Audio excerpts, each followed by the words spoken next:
নামাজরত অবস্থায় বাবাকে কুপিয়ে হত্যা করল পাষণ্ড ছেলে।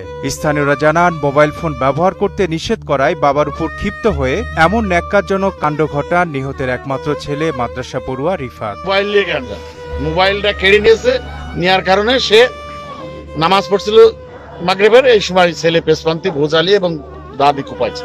22 মার্চ সন্ধ্যায় তারাবির নামাজের সময় বীভৎস এই ঘটনাটি ঘটে। জানা যায়, চুয়াডাঙ্গা পৌর শহরের পলাশপাড়া এলাকার বাসিন্দা দদুল হোসেন দীর্ঘদিন প্রবাস যাপনের পর দেশে ফিরে ক্ষুদ্র ব্যবসা করে সংসার চালাতেন। তার একমাত্র ছেলে ও এক মেয়ের মধ্যে ছেলে কে এম রিফাত স্থানীয় একটি মাদ্রাসায় 10ম শ্রেণীর ছাত্র। ছেলে মোবাইল চায়, বাপ মোবাইল দেয় না।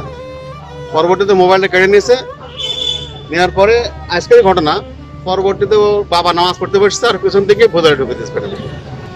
আত্মাতে মারা গেছে অবশ্য। ঘটনার দিন ইফতারের পর ছেলেকে মোবাইল ফোন ব্যবহার করতে নিষেধ করে তার কাছে থাকা স্মার্টফোনটি কেড়ে নিয়ে তারাবির নামাজ পড়তে যান বাবা দদুল হোসেন।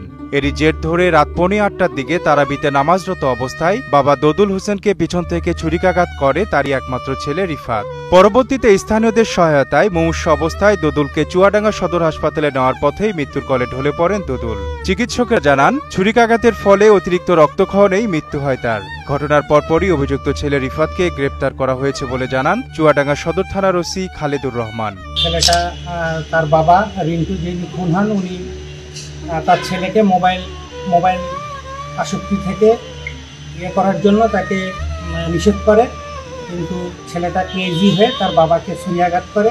পরে তাকে মুমূর্ষু অবস্থায় চুয়াডাঙ্গা সদর হাসপাতালে আনা হয়। সেখানে কর্তব্যরত চিকিৎসক তাকে মৃত ঘোষণা করে। ঘাতক শিশু রিফাত আমাদের হেফাজতে আছে। তদন্ত চলছে, বাকিটা আছে।